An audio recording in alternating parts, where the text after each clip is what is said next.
എറണാകുളം ബംഗളൂരു വന്ദേ ഭാരത് എക്സ്പ്രസിന്റെ സമയക്രമമായി എന്നതാണ്. ഉച്ചയ്ക്ക് 2:20 എറണാകുളത്ത് നിന്നും പുറപ്പെടുന്ന വന്ദേ ഭാരത് രാത്രി 11 മണിക്ക് ബംഗളൂരുവിലെത്തും. ബംഗളൂരുവിൽ നിന്ന് പുലർച്ചെ 5:10 മടക്കയാത്ര. കൊച്ചിയിൽ നിന്നും എസ് ശ്യാംകുമാർ ചേരുന്നു. ശ്യാം, ഈ വന്ദേ ഭാരതിന് സമയക്രമമായിരിക്കുന്നു, എന്ന് തുടങ്ങും എന്നത് സംബന്ധിച്ച പ്രഖ്യാപനം റെയിൽവേയുടെ ഭാഗത്ത് നിന്നുണ്ടായിട്ടുണ്ടോ? എവിടെയൊക്കെയാണ് ഈ സ്റ്റോപ്പുകൾ ഉണ്ടാവുക?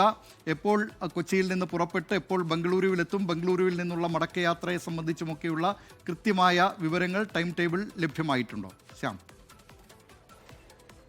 ദിലീപ് കുമാർ, ഈ കേരളത്തിൽ നിന്ന് സർവീസ് ആരംഭിക്കുന്ന മൂന്നാമത്തെ വന്ദേ ഭാരത് അതിന്റെ സമയക്രമമാണ് റെയിൽവേ ഇന്ന് പ്രഖ്യാപിച്ചിരിക്കുന്നത്. എന്ന് മുതൽ സർവീസ് ആരംഭിക്കുമെന്നുള്ളത് റേക്കുകളുടെ ലഭ്യതയ്ക്കനുസരിച്ചാകും അതിൽ തീരുമാനം വരിക. നിലവിൽ വന്നിരിക്കുന്ന പ്രഖ്യാപനം എല്ലാ ദിവസവും ഉച്ചയ്ക്ക് 2:20 എറണാകുളം സൗത്തിൽ നിന്ന് സർവീസ് ആരംഭിക്കും. ആ ട്രെയിൻ രാത്രി 11 മണിക്ക് ബാംഗ്ലൂരിൽ എത്തിച്ചേരും.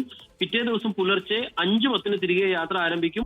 ലോകത്തെവിടെയായാലും ഏത് സമയത്തും 24 വാർത്തകളും ഓഗ്മെന്റഡ് റിയാലിറ്റി പാക്കേജുകളും എക്സ്പ്ലെയിനറുകളും വിശദമായി കാണാൻ ഞങ്ങളുടെ യൂട്യൂബ് ചാനൽ നിങ്ങൾക്ക് സബ്സ്ക്രൈബ് ചെയ്യാം.